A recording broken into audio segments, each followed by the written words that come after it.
Poverty Alleviation, Your Excellency the Ambassador of Fiji. Tekad Kementerian Pemberdayaan Perempuan dan Perlindungan Anak untuk terus meningkatkan kinerjanya dibuktikan dengan berbagai upaya. Salah satunya dengan meningkatkan kerjasama antar lembaga maupun instansi di tingkat nasional dan internasional. Hari ini Kementerian Pemberdayaan Perempuan dan Perlindungan Anak melakukan Memorandum of Understanding MOU dengan Kementerian Perempuan, Anak, dan Pengentasan Kemiskinan Republik Fiji di Jakarta. Penandatanganan tersebut diikuti secara langsung oleh Menteri PP dan PA Yohana Yembise dan Menteri PAPK Fiji Rosi Sofia Akbar. Tahan Bu, sebelah sini ya, Pak. Lihat sini Bu. 1, 2, 3. Oke.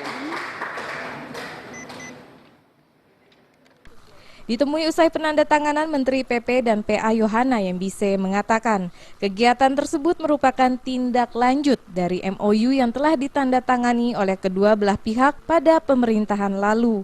Yohana menambahkan ada 4 klaster kerjasama yang tercantum dalam MOU tersebut, diantaranya yakni penguatan kapasitas dan produktivitas perempuan di bidang mata pencaharian dan ekonomi, serta peningkatan perlindungan dan pencegahan kekerasan perempuan dan anak.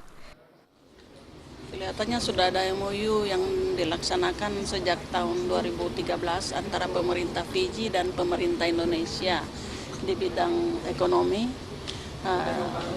Karena mereka kerjasamanya ke kementerian kami yang menangani ini sebagai leading sektor, oleh karena itu kerjasama ini di bidang ekonomi yaitu pemberdayaan perempuan.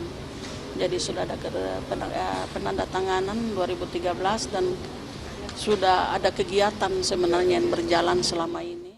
Dari Jakarta, Widi Prabowo dan Ketut Sumadiase melaporkan.